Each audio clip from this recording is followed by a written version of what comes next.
All right. Hello, everyone. You'll note that I did not say good morning since we find that most of our audience isn't catching this in the morning anymore. But welcome to another episode of How I Met Your Mortgage. As always, I'm your host, Adam Smith, with Just the Tips Coaching. And with me, pretty much as always, is one of our other coaches and our marketing director, Jen Waybower. Good morning, Jen. Good morning. Seems like it's been a while since I've seen you. A couple of travel days and whatnot will derail that. But yeah, for those of you listening or watching, I went to meet with a coaching client in Nashville, Tennessee Thursday. Went out on Thursday, came back on Friday. And for those of you that haven't experienced pandemic air travel, it is every bit as awful as you would expect it to be. But nonetheless, let's get on with the show. We've got a really cool guest for you guys today. Somebody we've been pestering to come on the show for some time, and it actually took a coincidental face-to-face meeting for us to convince Megan Fuller to join us. Good morning, Megan. Good morning. We're pretty stoked to have you here. So obviously we'd sent out a couple of asks, a couple of invitations. Hey, why don't you come on the podcast? And then if memory serves, you and I were basically sitting back to back at a Starbucks in Denver. And I think what occurred is I was sitting with another one of our colleagues, Barry Schenkenberger, not Barry, Bob Schenkenberger. And you were eavesdropping on our real estate related conversation and said, hey, I'm in real estate, and of course introduced yourself, and I was like, oh, yeah, I know who you are, Megan. I've asked you a couple of times to be on our podcast, and you said, oh, I thought that was spam, and I'm like, no, that was a legit request to come on the show and tell our audience about you and what you do and how you got where you at, and I've got to tell you, not only were we excited to have you as a guest on the show, but a couple of people have actually reached out since Jen started promoting it and said, Megan's great. We love Megan. You're going to love to have her on the show. We can't wait to hear her story. You'll be amazed at how many great things she's overcome to get where she's at. So yeah, we certainly want to spend some time hearing all about you and your practice and how you've gotten here. But yeah, why don't you start from the beginning, as it were? How did you get into real estate? Wow. Well, that's very flattering that happened. I got into real estate 5 years ago. I have been in commission sales since I was 17. So I was 21 when I got licensed, and when you get licensed when you're 21, you don't have a sphere of ready to go buyers. So I started my business on cold calls, just the good old fashioned way in the bullpen. I made about 30,000 of them in about 6 months, I think 4 months on the auto dialer. I cried a lot. Didn't sell a lot of real. So I do remember those first 2 weeks were brutal. And I was working with a guy. He used to be, I think he's on his own now, Pete Winscott. He'd be like, you can do it. I'd be like, oh my God. So yeah, and that was my first year. And then I've been working my database and building relationships with those people to this day. So that's been really cool to kind of carry that through. One of my first deals is actually an architect who's working on a potential development project with me now. So I'm really fortunate because it was kind of a tough way to build your database, but I feel like I've made some really solid connections 5 years later because of it. Okay, so pay for performance is nothing new to you. That's fantastic, and I hope that everybody who's in our sphere, real estate agents, mortgage originators, certainly all of our coaching clients, and the audience that's interested here, anybody really in 100% commissioned type of gig understands that you get paid to perform. That's how it goes. I had Pete and I had some coaching, but I wish I would have had more in depth for sure. Like, I think if I would have had like the part of like a more, like a one-on-one sort of thing, I would have been able to see results sooner for sure. Sooner. Okay. That makes sense. But Yeah. you're obviously seeing results now. Yes, absolutely. Like get consistency, I think has been my thing. Like I just was like, this must work. I have no other option. So you will like me and we will work together and buy a house someday. Eventually. Eventually. It's Eventually, you are okay. I'll be here going to each like once me. into it. Right. That's fantastic. That's awesome. No question. And Jen and I are going to be right on that same track. We have a enormous belief in constancy and consistency, and certainly running in your own circle, your contacts, your contact database. This is gold. This is where deals are made, where dreams come true, those kinds of things. So yeah, that's certainly a very big deal. Give us a little insight as to what that means for you, though. What are you doing with your clients, your leads, your advocates, the people that have done business with you, that are going to do business with you, that could refer business to you? What does that look like in your world? Like how I kind of like keep up with it, Sure. or like I don't. Can you rephrase that question? I'm sorry. Well, give us some tactical and tractional examples of what it is you do during the day to, get your business. Oh, I have now my day is a little bit different than it was obviously 5 years ago to now. So now I'm fortunate that I have my base. I am starting to do monthly mailers. So I work on that, which is a lot of work. I always kind of was like, oh, that's a cute idea. And kind of like had it like on a back burner. And now that I'm actively sending gifts to my people, oh my God, I can't get postage right. There's like 3 people who think I've totally forgotten about it because their stuff keeps coming back. So I've been working on that and just kind of the basics of keeping in contact with people. I do a lot of really just like spreadsheets. Okay, here's my month. Here's how many times I want to post on social media. Here's how many calls I want to make. And I really do keep it really basic. My first business to business sales job when I was 18, selling shipping, I'd had a really basic sales curriculum. So I've kind of taken that with me. So yeah, I'm either working on a system or trying to work in my system. And then the afternoons I try to leave open for showings and appointments. Well, you touched on something there that I know Jen is just going to be enamored with, that you've got this regiment about your social media posting. And Jen does a lot of the coaching on our social media stuff, Facebook and LinkedIn and TikTok and so on and so forth. And she has a dedicated social media calendar for basically everything she's posting, when it's going up, what the audience is. Yeah, I'll bet the two of you would really jive on that activity. I need so much help. That's the problem.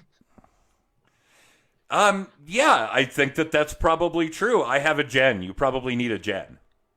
It's true. Yeah, I was like, oh my God, you were like, I'm like looking at you like there's a halo on the Zoom thing. Like, oh, here to solve their social media problems. Because I had to do a calendar because I'm not good at it. So I tried to block the things I know that don't flow. So yeah, I have a lot of calendars for lots of things. That's okay.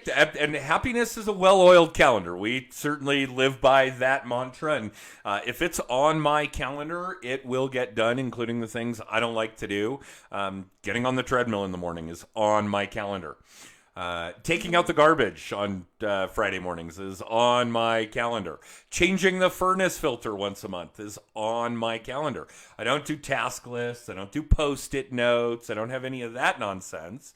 But I know if it's on my calendar and an alarm rings, you need to go get this done, I will get it done before I kill the alarm. And I will certainly get annoyed as it's ringing every 5 minutes if I snooze it. But it does motivate me to get the damn things done. Is your social media calendar like that, Jen, or do you just eat the frog and just go do it before it gets daunting? Yeah, I pretty much just go get it done, but I love to do the social media stuff. I mean, there are the tasks on my list that I don't love, some of the spreadsheet stuff that I do that gets snoozed a few times, and then, it's the end of the day and I'm like, well, crap, I have to. I just have to. So I think we all have those things on our list that get snoozed a few more times than other things. I'm sure that's true. No question. Yeah, mine would certainly include working out, taking out the trash, changing the furnace filter, those kinds of things. But yeah, the calendar is an amazing tool that way. For those of you listening in, for those of you watching us live or in syndication, please, please, you've got a calendar. Take advantage of it. I don't care what your CRM is. I don't care if you're using Outlook. I don't care if you're doing a spreadsheet like Megan is to get these things done, a checklist of sorts. I implore you, please take advantage of these kinds of tools to make sure that the tasks, and it may not necessarily be ones that you don't like to do. It may just be the ones that you forget or you don't think are important. But like Megan said, that kind of consistency is going to pay dividends in those sorts of activities. So please, please take advantage. Do something like that. No question. All right, Megan, we do this every week this year. Well, certainly the last 8 months, and I know it's not everybody's favorite topic and that we're all kind of suffering some sort of corona fatigue, but what has this year looked like for you? How's it been different? Were you socially distancing before it was cool, or is this all new to you? This year was, I kind of used COVID as a way to kind of hunker down and look at everything that I needed to kind of work on, to kind of take a step back. And kind of work in my business a little bit. So I'm fortunate to say that I will probably have one of my better years, if not the best, closing this year, which is super, I'm just super fortunate and excited for. I know that also the market's been super hot with that. It's definitely affected how often I'm face-to-face with my clients. And I think from a business perspective, it kind of shows me how much of an agent really is, like being there and kind of that, you know, like how important it is to have that like connection with your client. Cause it's been more referral now than it ever has for me. So yeah, I think that's been, it's been very different. I've been obviously doing like what you need to do when you get there. It's hard to recognize people you haven't seen in a while from just their eyes. That's been tough. I've walked past people. Yeah, hand sanitizer everywhere. I have liked that. That's been a bonus because I was already a little grossed out about people. So now that there's hand sanitizer strategically placed, I'm like, this is cool. Yeah. That's my ramble on COVID world. No, I'm in full agreement with that one. Jen and I were at a conference in Orlando, Florida that we left from on March 8th of this year, right as the world started to shift, fall down, crash and burn. I don't know how we're going to describe it. So we knew that there was a significant health issue going on around the globe. And the hotel, this was the World Resort, the Marriott World Resort in Orlando, and kudos to them. They had probably put out hundreds of sanitizer dispensers, all of which were empty by the time the conference was done. So also kudos to everybody who attended PodFest in Orlando earlier this year for using those dispensers that were, I don't even want to say strategically placed. They were just everywhere. Everywhere. Yeah. And being a bit of a germaphobe myself, I'm certainly sympathetic and I have no problems with it. I walk into a store or a building and I see it, I'm going to take advantage. No question. Yeah, in fact, I walked through the Clear line. For those of you that don't have that in your city, it's kind of a pay for line cutting service. So if you do Clear and pre-check, you basically just walk right up to the conveyor belt and get onto your flight. And as I was walking through Clear in DIA in Denver International Airport last week, they said, "Would you like a bottle of hand sanitizer?" Oh, yes, I would. Thank you. And it's still clipped to the backpack sitting in the chair behind me because I have not fully returned to my normal life from that trip. But yeah, I'm certainly sympathetic. I do think that there are improvements beyond what we all feel, whether we're germaphobes, whether we like that there's hand sanitizer everywhere, the mortgage world has made huge leaps and bounds in how the appraisal process is done. We've learned a ton. The real estate process in other parts of the country, here in Colorado, we're pretty spoiled with CTME as it is, but obviously other technological advancements in those kinds of things have certainly paid dividends. We've all improved our technology for being able to work from home, from being able to work in a mobile environment, in a remote environment. I don't think it's all bad. And then, of course, if we're talking about real estate or mortgages, holy cow, this has been a great year for everybody. So, yeah, I mean, it's not all bad, certainly in the sales arena, certainly in mortgage and real estate, but it's certainly been weird. Yeah. Yes. So let's assume that we do kind of crawl out of this. What do you think you've learned over the course of 2020 that when we kind of open back up, and again, for those of you that are in some kind of industry outside of direct to consumer sales related type of gig, please keep your hand sanitizers out. We love it. We'll keep using them, I promise. But from a real estate perspective, from a lead gen perspective, what are you going to be able to implement in 21, in 22, that's going to put you ahead of your competition? Of not that you really have competition, because you just do you and it works. You only have to be better than you were yesterday. That's all I really care about when it comes to competition. But what kind of cool things are you going to be able to take from what we've all experienced this year and put to good use through the rest of your career? What I really focused on this year, and it was I did, it's not really super related to real estate, but it was a habit that I built, and I've read like 64 books this year. Wow. And I think the one thing that I've taken from that is like focusing on those little habits, because I focused on reading this year. And because of that, I've hired a personal trainer. I'm in the best shape of my life. My businesses are kind of, becoming more, systematic. It really just focusing on really the basis of you and growing who you are as a person, and then your systems is something I'm definitely going to take from 2020 with me. I think it's really easy to get into like the I can discipline my way into things.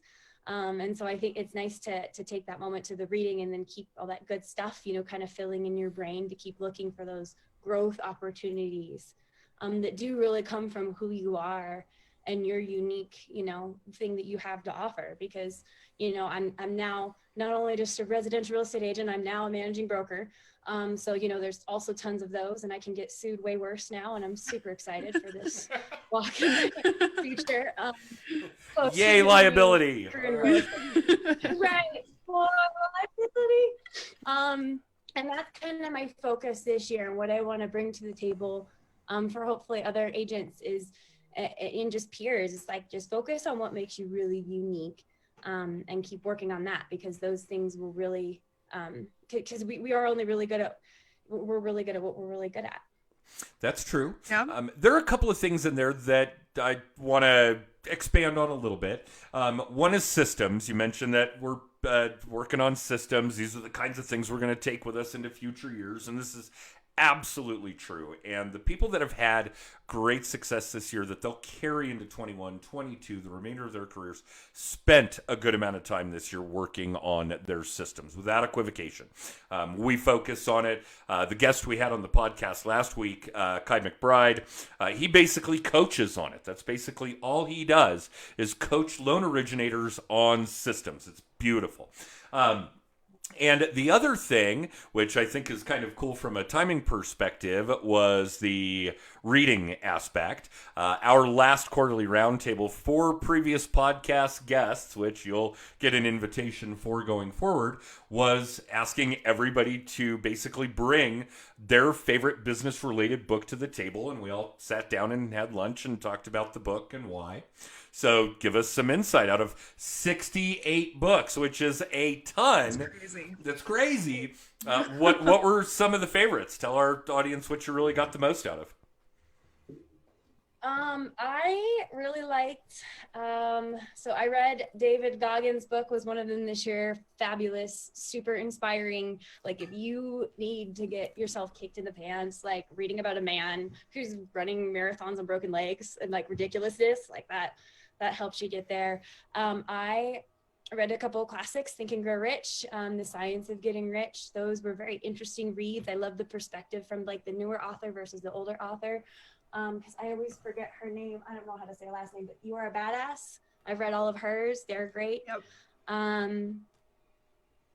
Is it Sincero? She's really fabulous.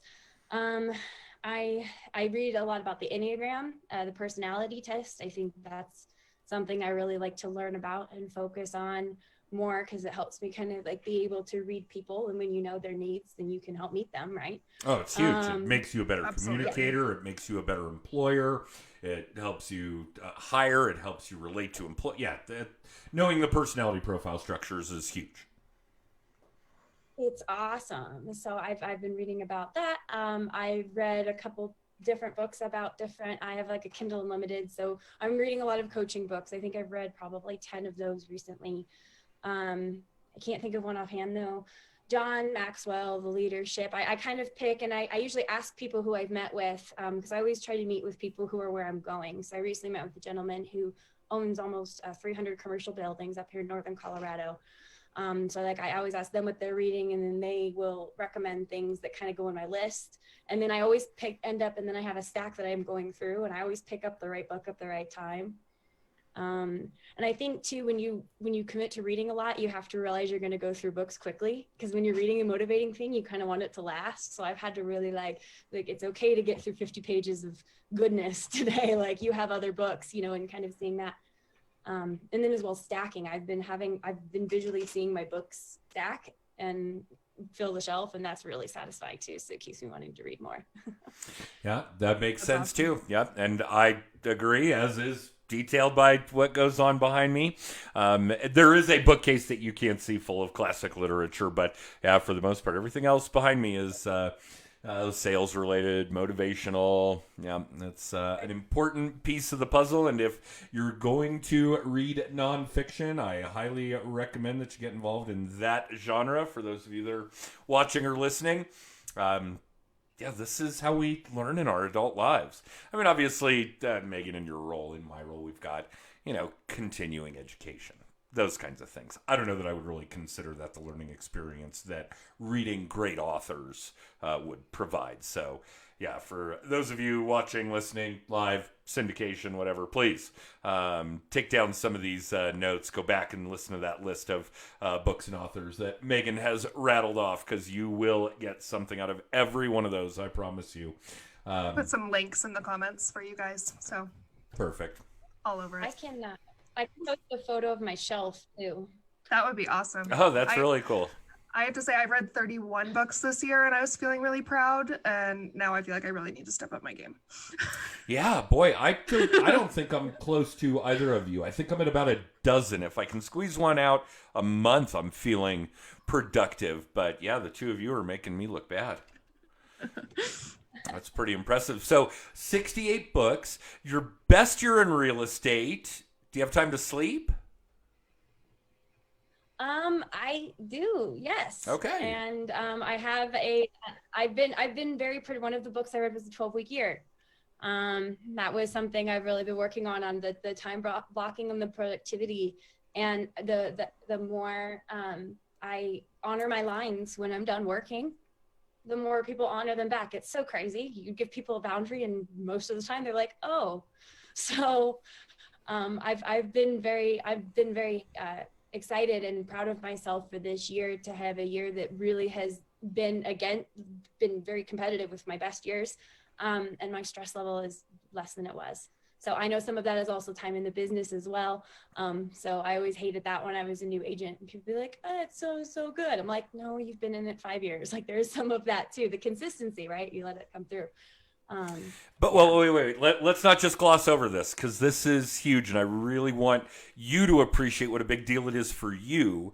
And I certainly want our audience to try and get their heads around this. I'm not sure I can. the best year you've had in real estate, 68 books you've put down this year that you've burned through this year, a pandemic, and this is the most relaxed and organized you've been in all that time. I know That kind of really accomplishment crazy. should not just be glossed over, Megan. That is enormous. I'm not sure I know of anybody who could say that. I'm not in that group. We've put great systems in place. Our volume is ridiculously high on our mortgage side. We've been uber constant and consistent about everything related to just the tips.